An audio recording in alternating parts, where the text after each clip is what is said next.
deal, Dan right? Campbell, what worries me, something that you said that I want to touch on, is you talked about it's not going to be necessarily the X's and O's for him.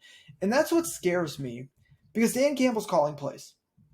And I know it's collaborative with Ben Johnson, the tight end coach, who is now the offensive coordinator. But it is about X's and O's when you're calling plays. And what concerns me is I don't think that's his bread and butter.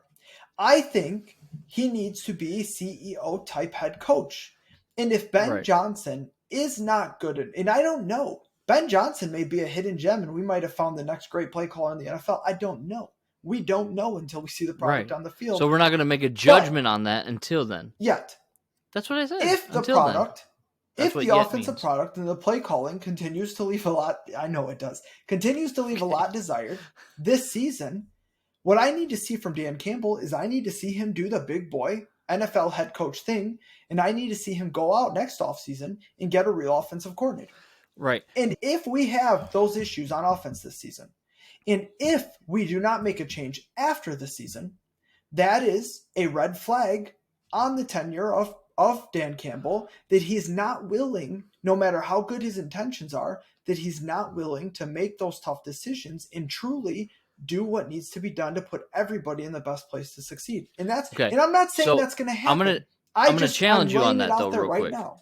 I'm going to challenge you on that though, real quick, because he made that decision last year when he was like, Anthony Lynn, see you later. I'm going to take this over, and we're going to fail or succeed on my back as a leader. Now, here's the thing with Dan Campbell. It's a double-edged sword in a way, right?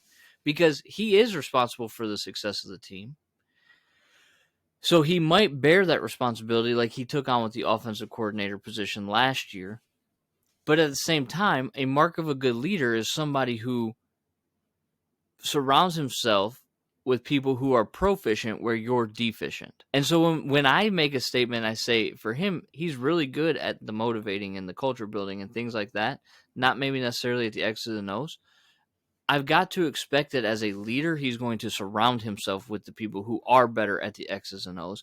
And we thought that might have been Anthony Lynn because we thought that was a pretty decent offensive coordinator hire coming from the Chargers. As good as we could have gotten realistically.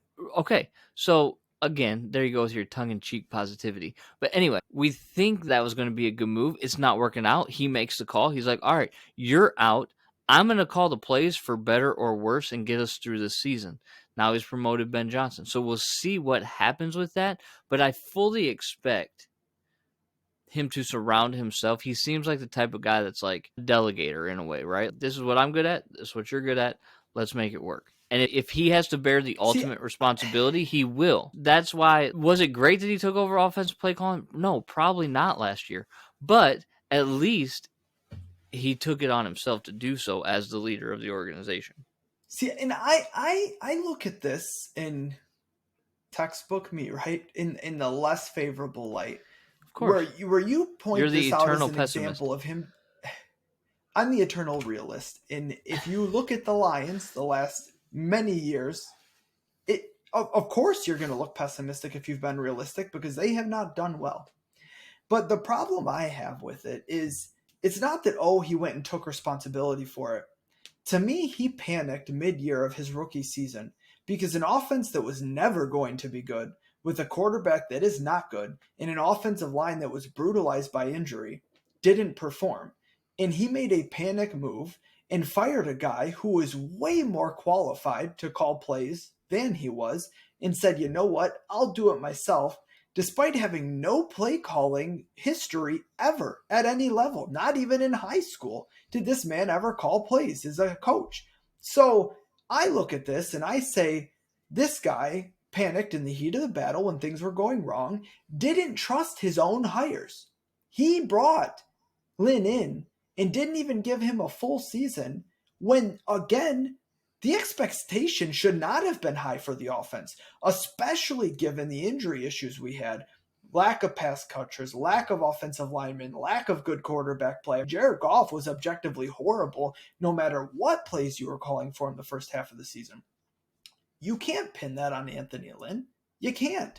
So to me, I don't look at it as a guy taking responsibility. I look at it as a guy that maybe his rookie season was feeling the pressure, feeling the heat, and made a decision to say, you know what, I'm just going to do it myself. And this is what concerns me, is I'm not sure that if Dan Campbell believes in the way that he wants to run this offense. He absolutely fully believes in it, or he wouldn't be doing it. He's not that kind of guy.